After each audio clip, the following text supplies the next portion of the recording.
Бұл өзі Қырғызстан жері Қырғызстан.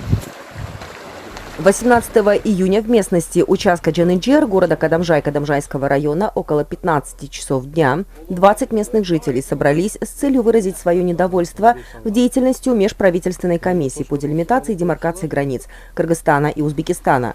По данным местных жителей, участок между пограничными точками с 400 по 401 рядом с каналом имени Нургазиева по новым решениям комиссии переходит Узбекистану. В связи с этим местные жители спровоцировали остановку работы комиссии. Каналдың башы өтіп жатыр. Граница болғаннан кейін бұл Өзбекстан.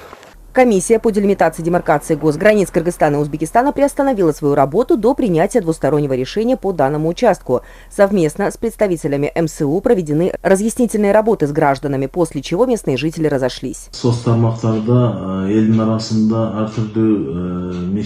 Вчера в соцсетях появились слухи о том, что канал Нургазиева перешел узбекской стороне. В результате этого вчера в районе администрации собрались люди. Мы объяснили им, что нет причин для беспокойства. Также разъяснение дал полпред президента области.